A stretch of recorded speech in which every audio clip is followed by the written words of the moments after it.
Rikthehemi së bashku në transmetim të drejt për drejt. Jam në studio me zotin Enkeled Alibeja. Zoti Alibeja, përshëndetje, mirë se vini, kënaqësi t'ju kem në studio. Faleminderit.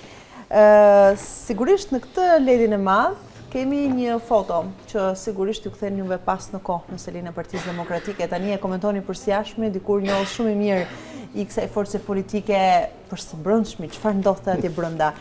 Si ishte lëvizjet më të fundit të Partisë Demokratike? Kur flas për lëvizjet më të fundit e kam fjalën për atë se çfarë ndodhi ditën e djeshme përpara Partisë Demokratike. Pati një protestë nga të vetët dhe një zhgënjim shumë të madh nga këta ose dy antarë, zoti Dritan Burgia dhe Arlind Boshku, të cilët protestuan dhe kërkuan një ballafaqim me zotin Berisha për të marrë të gjitha arsyet e mundshme pse ka patur një vendim nga ana e Partisë Demokratike për t'i përjashtuar ata nga antarësia në këtë forcë politike. Sigurisht ata vazhdojnë të mbajnë postet e tyre si antarë të Këshillit Bashkiak të djathtë në Durrës, por nuk do të ta aderojnë më.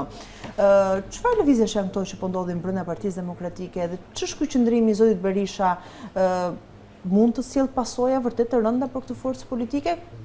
U zgjata shumë, po më lejo të kujtoj që ka përjashtime të tjera, i referohem Matit, i referohem Elbasanit, vetë përjashtimin e zotit Saliani, që statuti nuk e njeh dhe do doja një interpretim nga ana juaj. Lidhur me të shkuarën time, unë jam larguar prej kohësh dhe kam hedhur pas krave. Do të shkuar dhe është vërtet një shkuar, ka arsyet të cilat arsyet të forta të largimit tim prej kësaj partie, që nga momenti që po këto ishin simptomat se përse kjo parti dikur e quajtur demokratike, shpresë e madhe për shqiptarët, një subjekt politik i lindur mbas ka përsyel të ndryshimit të sistemit, në kalimin e kohës humbi të gjitha vlerat e saj të qenit moderne, demokratike, përfaqësuesve e shpirtit më demokrat të shqiptarëve, me thënë të drejtën, derisa arriti pasandaj të degradoj në jo më në një parti politike. Ndjes, do ta them që tani nuk e konsideroj më një parti politike, është thjesht një klub i mbyllur interesash dhe interesazhi. Do t'i them gjërat siç janë. Okej. Ky është mendimi juaj. Sigurisht është i imi, edhe për aq saç e kanë njohur të gjithë trajektoren e degradimit të mënyrës se si një parti politike do duhet të veproj në kushtet e një demokracie të brisht, me thënë të drejtën, jo e formatuar sipas të gjitha rregullave të lirisë, të hapësirës, të ambicjes për karrierë e me radhë. Ajo që po ndodh tani nuk është gjë tjetër vetë se një provë e fortë dhe agresive atyre gjërave që unë apo dhe të tjerë lam tek Partia Demokratike e dikushme. Nuk ishte çështje nuhatje, nuk ishte çështje nuhatje, zgua ta jap si një aftësi paranormale imja, se sa një vlerësim nga afër i kujdesshëm i asaj se si degradoi një parti e tillë. Praktikisht, sot kjo parti ka një krizë të madhe legitimiteti. Edhe të njeriu që sot, me rregullat e tyre statutore, ka uzurpuar vendin e kryetarit, nuk është kryetar. Statuti i tyre e thot fare qartë, nëse humbet zgjedhjet, duhet largohesh. Nëse nuk je parti fituese, jo duhet largohesh. Automatikisht nuk je më kryetar partie, madje nuk të lejohet sipas rregullave të brendshme të rikandidosh në zgjedhjet pasardhëse. Dhe ky është momenti i parë dhe më i rëndësishëm i cili sjell të gjithë këto simptomat e tanishme. Për personazhet politike që më the, këto të Durrësit i njoh. Ishte një skenë që ndoshta nuk do doni ta shikoni. Ajo skenë nuk është gjë tjetër, po më rikujtoi skenat që vetë Sali Berisha bënte në 2021-shin, 2022-shin në atë kohë. Pra, më duhet ta them, kaloi shumë pak kohë, as 3 vjet, që atë se çfarë mbollën, po korrin. E dëgjova dje të thoshin që po ne kemi qenë mbështetës të Sali Berishës, erdhëm në 8 janar, kanë ardhur, kanë sulmuar me koka dashi e me radhë. Kam dalë edhe kundra zotit Basha, tha i për gjitha padrejtësit që janë bërë zotit Berisha. Po. Dhe tash më gjenden në të njëjtën skenë, që do të thotë Nuk funksionon më si e tillë, ndodhe në një krizë legitimiteti, siç edhe e thash më parë, nuk funksionon më si një parti politike e cila synon të rrisë bazën e mbështetjes. Mendoni, juve i përshkruat shumë bukur përjashtime në Durrës, përjashtime në Elbasan, në Matë, ndoshta nuk i kam ndjekur në Matë, që do të thotë një parti politike e cila i lejon vetes luksin të përjashtoj njerëz, do të thotë ka hequr dorë nga diçka që është madhore. Synimin e pushtetit. Nuk e synon pushtetin. Pra nuk e synon pushtetin dhe kjo nuk është vetëm një episod i tanishëm, por ka një sër episodesh në këto 2-3 vitet e kaluar, ku kanë treguar fare qartë që nuk kanë më asnjë lloj ambicie për të mposhtur mazhorancën dhe Edi Ramën, përkundrazi. Në një sër episodesh kanë treguar që janë më komod të bëjnë pazare dhe marrëveshje me të. Me këtë rast kanë gjetur, ndoshta, sigurisht një ekuilibër ku Edi Rama rrin pushtet, ta rrin në opozit, me idenë që opozita e tyre është komode, se siç duket me interesat e tjera financiare dhe jo vetëm. Po vërtetoni zërat që qarkullojnë lart të poshtë që zoti Berisha mban në pushtet zotin Rama, këtë po tentoni thoni? Unë nuk e tentoj, unë kam thënë ndoshta nga të parët. Okej. Që nëse sot sistemi politik është i mbyllur, duhet ta pranojmë. Sistemi politik sot është i mbyllur. Dhe është një sistem politik që vazhdon nga 30 e kusur vitesh. Domethënë është i vetmi vend në Europën lindore ku partitë e 90-s vazhdojnë të jenë akoma sot, jo vetëm partitë, por personazhet politike të asaj kohe janë ende gjallë sot në jetën aktive. Nuk është e njëjta situatë as në Çeki, as në Poloni, në asnjë nga këto vende, ka vetëm një vend ku vazhdon, është vetëm Rusia. Vetëm në Rusi dhe këtu, të njëjtë personazhe politike janë që tregon, kjo është një simptom që tregon shumë gjëra lidhur me atë se ç'po ndodh në Shqipëri. Një sistem i mbyllur, një sistem që mundohet të ruaj status quo-n, i japin e marrin me njëri tjetrin, Berisha me Ramën gjatë gjithë kohës, nga 2008 më pas 2024, kodi zgjedhor, raporti që kanë krijuar në distancë ndoshta për armikun e madh për bashkët që kanë me njëri tjetrin tashme që është drejtësia e Meral, kështu që është fare i qartë që këto simptomat e përjashtimeve nuk më çudisin as pak, sepse kushdo, si njëri dhe tjetri, se po ndodhi njëjti fenomen jo vetëm te Partia Demokratike, po ndodhi njëjti fenomen edhe tek Partia Socialiste kohët e fundit, tregon fare qartë që tashmë kanë arritur në pikën që ruajmë pozicionet tona, largojmë çfarëdo lloj rebelizmi të vogël, të brisht që mund të na prish këtë status quo. E pra, kjo shpjegon gjithçka. Po kjo mund të kesh balancat pastaj, se asgjë nuk i siguron asnjë kryetar të forcës politike që nesër mund të përfundojë në një situatë më konfliktuale se sa kjo që duket në pamje të parë. Absolutisht po. Jo vetëm kjo që po ndodh tek Partia Demokratike. Po, sepse do të kujtoj diçka.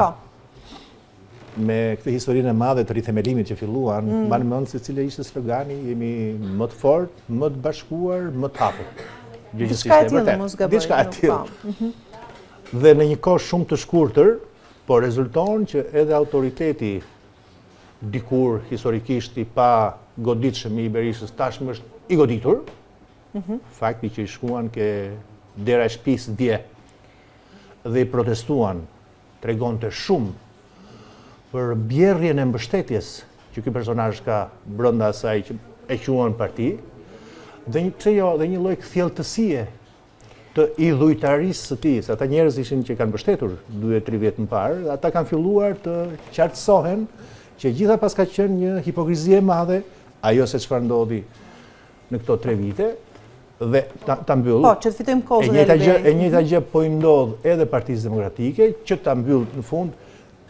Po më duket mua që sistemi 30 vjeçar, ky duopol që me thonjë ta dy personazhe, po duan ta mbajnë, siç duket kanë ardhur në një moment final.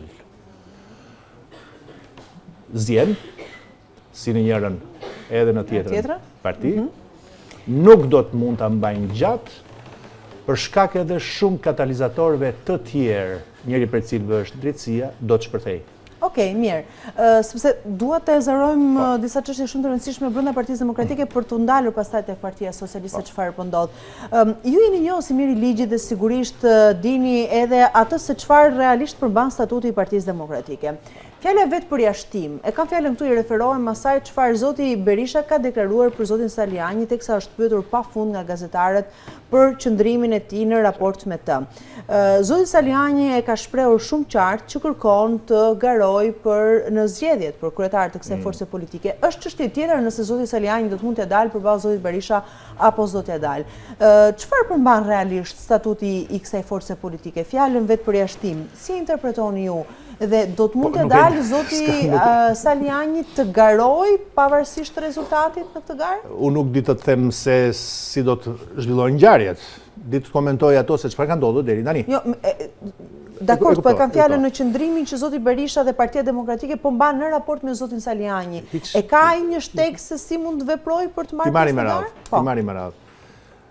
Koncept vetë përjashtimi nuk ka. Okej. Asnjë nga statutet e Partisë Demokratike ku ka pas aderuar, po kam përshtypjen asnjë statut nuk ka si koncept dhe është alogjik vetë përjashtim. Është çështje vullneti. Në fakt, individi, antari i partisë, në këtë rast zoti Saliani, thotë që do të jem aty, jam antar i PD-s, kështu që nuk ka sens. Por teksa përdoret rëndom nga Sali Berisha kjo çështje e vetë përjashtimit tregon sikletin e madh që ka. Ka një siklet të madh. Pse ai mbështetësit i ka? Pse do të jetë siklet? Me sa duket nuk i ka. Me sa duket nuk i ka. Sjellja e tij, qëndrimi i tij është disproporcional. Jo vetëm me Ervin Salianin, po edhe me një apo dy kandidat ose antarë emra të tjerë të cilët kanë shprehur ambicien, por mbi të gjitha me këtë valë të madhe përjashtimesh dhe spastrimesh. Sepse me sa duket kanë u hatur që mbështetja e verbër militanteske që ka pasur dikur, e cila mori në fakt mori një lloj egzaltimi gjatë luftës me Lulzim Bashën, me sa duket ka filluar të bjerë dhe si nuhatës i mirë të themi, ka ecur me idenë që t'i presim kokën macës që në fillim. Ka përjashtuar Salianin, jo vetë përjashtuar, me që unë kuptoj nuk do të lejojnë të kandidoj. Pra ai nuk e gjendot një shteg për të garuar. Po të bëj një analizë politike, unë do të thosha që ndoshta kjo sjellje e Berishës që nuk e lejon të kandidoj, ndoshta jep edhe më tepër kuota politike Salianit. Do ta çojnë në lëvizje tjetër paralele me Partinë Demokratike dhe duke tentuar akoma më shumë dhe duke të rrequr shumë njerëz kësaj force politike? Nuk di ta them sepse kjo varet se çdo të bëj Saliani dhe të tjerë mbështetës, nëse janë shumë, me sa duket janë, që të paktën do duhet pranojmë faktin që në shumë degë partisë si ka mbledhur, por ajo se çfarë do të ngelet një gjë e madhe. Sali Berisha edhe mund të zgjidhet, dhe do të zgjidhet sipas opinionit tim, po do të zgjidhet si njeri i cili ka frikë nga gara. Po kjo besoj nuk intereson zotit Berisha. Jo, këtu gaboni ju. Tani këtu po i kthem asaj që ju më thatë në fillim si njohës i asaj partie. Gjithë pozicionin e vetë që Sali Berisha ka mbajtur si njeri i cili nuk i trembej garave. Një personazh i fortë, një personazh i cili nuk kishte problem me asnjë lloj gare, madje. Ta mohojmë që ai ka një mbështetje shumë të madhe brenda Partisë Demokratike dhe zoti Ali Bej. E ka patur. Okej. Kohët e fundit, me këto lëvizje, po tregon totalisht të kundërtën. Madje nëse ju e mbani mend, po të riktheni kujtesës, kur ka pas dikur gjas me gara në Partinë Demokratike, nuk kishte guximtar për të dalë për ta sfiduar. Ishte logjike në atë kohë. Thjesht sajoheshin, po themi, kandidatura alternative të dobta, thjesht për dhënë edhe aparencën e një lloj pluralizmi apo demokracie fasad. Ka arritur në pikën që as këtë simulim të garës nuk po e bën dot më. Sepse me sa duket, shoh që ka një lëvizje aty brenda, e cila në qoftë se lihet e pa kontrolluar, dhe do të ishte pa kontrolluar në qoftë se një ose dy nga këta që kërkojnë të jenë ta sfidojnë, Saliani, ndoshta ajo vajza që është një Elbasani.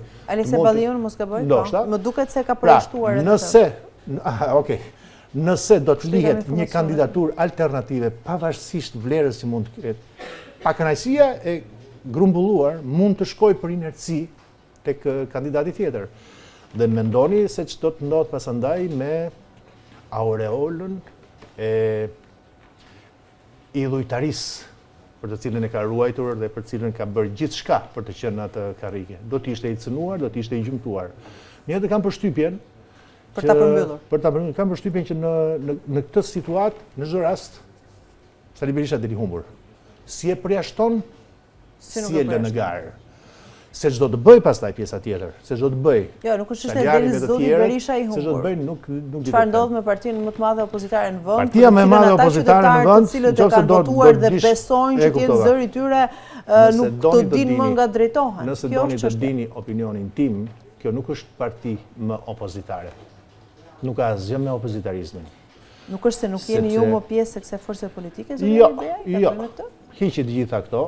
Hiqet gjitha vlerësinë e shifni, vlerësoni vetëm faktet objektive. Si mund të konsiderosh veten opozitar ndaj mazhorancës arrogante, anti-shtet të Edi Ramës, kur për problemet më të mëdha që Edi Rama ka me drejtësinë, nuk merr krahun e drejtësisë, kjo opozit. Do të ishte opozit atëherë ku po merrte krahun e drejtësisë. Ka filluar të ndryshojë pak qëndrimin. Kur?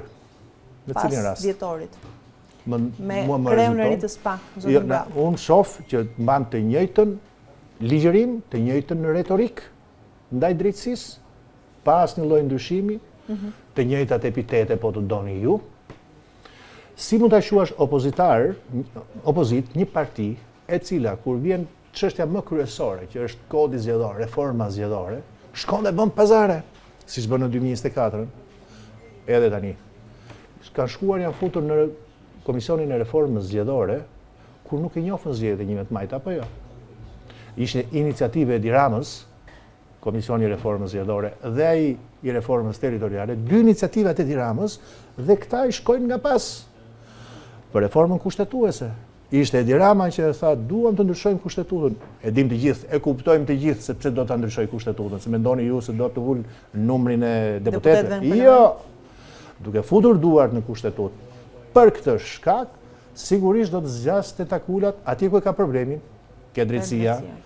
Dhe zëri i parë që i doli në mbështetje ishte personazhi në krahun tuaj. Kështu që nuk është opozit në opinionin tim. Shumë të rënda këto akuza dhe sigurisht që nuk do donim të dëgjonim, po urojmë që mos ketë shumë të vërteta brenda këtyre. Gjithsesi. Koha më ka dhënë të vërtetë. Pa diskutim, ju jeni njohur si mirë i ligjit dhe të këtyre çështjeve, po edhe i politikës dhe i Partisë Demokratike. Megjithatë, kjo nuk ndalon që të bëni një koment për atë çka po ndodh në Partinë Socialiste. Zoti Braça, një emër shumë i vjetër me një peshë shumë të madhe, qëndrimi i tij ka qenë hera herës kritik ndaj majorancës. Po nëse e kujtojmë, nuk ka patur edhe një qëndrim të zotit Rama pas kritikave të zotit Braçe, dhe kjo mund të na lë të kuptojmë shumë. Gjithsesi, zoti Braçe i qartë, yes, unë do të garoj për në zgjedhjet lokale për Tiranën. Si e sheh këtë qëndrim të fundit të tij? Ishte i bindur, unë nuk jam tallur kurrë me elektoratin tim dhe këtë herë nuk do të tallem as këtë herë, madje e kam shumë seriozisht. Është zoti Braça një emër që do të fraksionojë Partinë Socialiste sot, sikundur po ndodh në Partinë Demokratike? Nuk e parashikojmë dot të ardhmen. Nëse se garon gjithmonë, ne, siç thash edhe më parë, analizojmë atë se çfarë ka ndodhur deri më tani. Se ç'do të ndodhë më vonë, kjo pastaj është një çështje që ditët në vijim do të na japin të drejtë ose do të na përgënjeshtrojnë. Por në fakt ka një vlerë të madhe. Lutem zotin Braça në led jo Partinë Demokratike. Ka një vlerë të madhe ajo se çfarë publikisht ka thënë Erion Braça, me të drejtën. Në parantezë më duhet të them diçka. Erion Braça është nga të paktët çfarë ka mbetur në Partinë Socialiste, nga të paktët socialistë të një brezi shumë kohë më parë. Të brezit po themi që të kohës Fatos Namas. Dakor? Nga të paktët. Ka ditur, me thënë të drejtën, ka ditur që të kuroj figurën e vetë, jo si një ushtar rreshti në Partinë Socialiste të Edi Ramës. Nga ana tjetër, pranojmë faktin tjetër që këta liderët autokrat, Rama, Berisha, Këta e kanë, si të thuash, bazojnë sjelljen e tyre tek fakti që këta flasin, të tjerët dëgjojnë. Këta urdhrojnë, të tjerët binden. Kthyer tashmë tek Partia Socialiste, është sigurisht interesante fakti që Erion Baçe shprehu publikisht i pari, pra para se Rama të shprehej, një ambicie. Madje publikisht tha që do të shkojë deri në fund. Po kjo foto, për shembull, ky qëndrimi ndjes zoti Ali Beaj, ju thot diçka? E pra, me këtë do ta lidhja. Me sa duket, duhet që Edi Rama duhet besoj unë vazhdon që të jetë. Ne jemi bërë të lexojmë ne se këta nuk flasin, kështu që po interpretojmë. Sigurisht, se kështu asnjëherë politika nuk e qenë transparente, Sigurisht nga shenja do të fillosh të kuptosh edhe realitetin. Në këtë foto duket fare qartë fakti që Edi Rama ka piketuar që nga nëntori i vitit kaluar, atëherë kur mund të bëheshin zgjedhjet në Tiranë, ka piketuar zonjën Maneseliu. Dhe me sa duket vazhdon. Kërkon gjithmonë njerëz të bindur, kërkon gjithmonë ushtar, mos harrojmë faktin tjetër që në krye të bashkisë, figura që është në krye të bashkisë për shkak të dimensionit të madh që ka bashkia dhe pushtetit dhe interesave që menaxhon, e rrit individin që është në krye, e rrit politikisht. Madje vendos atë edhe në sytë e publikut si numri 2, ai pasardhësi që do të mësojnë numri 1. Fakti që Braçe ka dalë tregon që po prishet, të paktën deri tani po prishet një rregull shumë fort i injektuar nga Edi Rama, ai që u thash pak më parë, që Rama flet, të tjerët dëgjojnë, Rama urdhron, të tjerët nënshtrohen. Dhe nuk do ta thosha rebelizëm. Ky rebelizëm, ky qëndrim. Kjo varet nga disa faktorë. E para, se sa seriozisht Erion Braçe e ka thënë atë që ka thënë, edhe pse ne për seriozisht e kemi marrë gjithmonë zotin Braçe. Absolutisht po, nuk jam duke unë gjithmonë flas për ta. Dhe deklaratat e tij kanë qenë kritike dhe serioze gjithmonë. Dhe së dyti më duhet të them një gjë tjetër. A është thjesht dhe vetëm kjo një ambicie personale apo dhe konsultuar me grupime të tjera brenda Partisë Socialiste. Kjo do ta përkeqësonte situatën brenda Partisë Socialiste nëse do të ishte kështu? Nëse do të ishte kështu, atëherë do duhet të bëhemi gati të shohim faktin që edhe brenda Partisë Socialiste, si edhe Partia Demokratike, tashmë po fillon të koracohet, të krijohet, të konstituohet një lloj jo grupimi, po një lloj rrymë, një lloj lëvizje, e cila arrin të kuptoj faktin që mënyra e qeverisjes së Ramës, problemet e mëdha me drejtsinë, problemet e mëdha me ndërkombëtarët, sidomos kohët e fundit, problemet e mëdha me procesin e integrimit që është në prerë, kanë filluar të kuptojnë që edhe ky është fundi i një lloj qeverisje autokratike si ajo të Ramës. E për këtë arsye, nëse është kështu, do të thotë që kanë gjetur një personazh që të socialistët me shumë gjas është i pranueshëm, si zoti Braçe, që ditë ju flas edhe socialistëve të vjetër, po ndoshta edhe këtyre të rinjve, që ka një kapital vetin politik, ta pranojmë këtë, punëtor politik, të u a them dhe unë, sepse dikur kemi qenë kundërshtar në qarkun e Fierit, e pranoj këtë që është punëtor i vjetër politik, sistematik, dhe nëse doni të shtojmë dhe një argument fundit të këtë pjesë. Po, shkurt që të bëjmë një pyetje fundit për ta përmbyllur. Të shtojmë këtu edhe atë se çfarë i ka ndodhur me zonjën Spiropali. Pra shifni që edhe brenda bunkerit hermetik të Partisë Socialiste kanë filluar plasaritjet e para. Pra nuk e sheh një stisje këtë replikën edhe qëndrimin e zonjës Spiropali kundër Partisë Socialiste. Jo, nuk më rezulton. Se shumë e kanë komentuar që mund të jetë diçka e stisur dhe nuk ka. Nuk më rezulton se nuk ka mundësi që një ministër kushdo të vendose dhe të hiqet brenda 6 muajve. Për 6 muaj nuk arrin dot as të ngrohtë karrierën e vet, as prezantohet, e jo më. Kjo pastaj është një tallje. Nëse zonja Spiropali është nga ato të cilat nuk ka as pak respekt për veten apo për karrierën e vet brenda Partisë Socialiste, kjo është tjetër pjesë, po nuk e njoh për të tillë, kështu që kam përshtypjen që ja nga këto plasaritjet e vogla fillon edhe krijohet një ortek i madh. Kam një pyetje të fundit shkurtimisht, të lutem, zoti Ali Beaj. Për zotin Braçe kam referuar qëndrimeve të tij kritike në raport me maxhorancën. dalja në listë të hapur teksa u njoh me elektoratin e tij dhe fitoi bindshëm. Dhe të gjitha qëndrimet e ndërmarra së fundmi, edhe kjo kërkesa e bërë publike për të marrë pjesë në zgjedhje për të garuar për zgjedhjet lokale. E ka fuqinë zoti Braçe të mund të marrë pas vetes emrat të vjetër të Partisë Socialiste dhe për të krijuar ose për të garuar drejt për drejt zotin Rama asnjë rilindjes tjetër. Pra kemi përballë një rilindje përballë Partisë Socialiste të vjetër, e keni parë kështu, e përktheni kështu? Më duket edhe mua që është po e njëjta ndarje. Ajo ndarje, po themi partia e vjetër socialiste klasik me ata përfaqësues të vjetër që kanë përjetuar ulje dhe ngritje, po themi në rreth 20 vite. Në këto 10 vjeçarin e fundit, po them, si thua, është eklipsuar totalisht nga ajo që quhet rilindje. Pra, njerëz pa ndonjë nervi të qartë socialist, por të katapultuar dhe të ngritur në pjedestal prej pushtetit nga Edi Rama. Dhe me sa duket edhe aty ka një lloj përplasje që ende është gjallë midis këtyre dy rrymave që janë edhe ideologjike, po doni ju.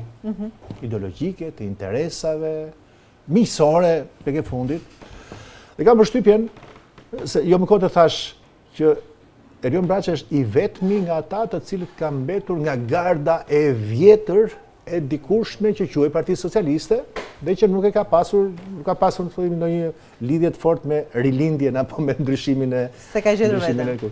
Kështu që kam përshtypjen që po, në këtë rast, besoj që ka të gjitha kapacitetet dhe karakteristikat për të qenë një pikë për të mbështjellë rreth vetes të gjitha të garë të vjetër, atë forcë, që në fakt është forcë e Partisë Socialiste, aty qëndron forca reale e Partisë Socialiste, me individ që kanë kontribute, që kanë eshtër politike.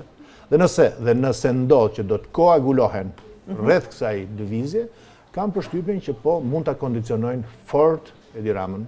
Mirë, do ta shohim shumë zhvillime. Zoti Eli Beja, një herë tjetër i ftuar në studio për të diskutuar se çfarë do të sjellë kjo lëvizja Braçe, ta quajmë kështu. I hapur jam. Faleminderit shumë për analizën. Mirë, kemi ardhur në fund të kësaj bisede. Shumë faleminderit që na ndoqët. Vjoni të qëndroni me News 24.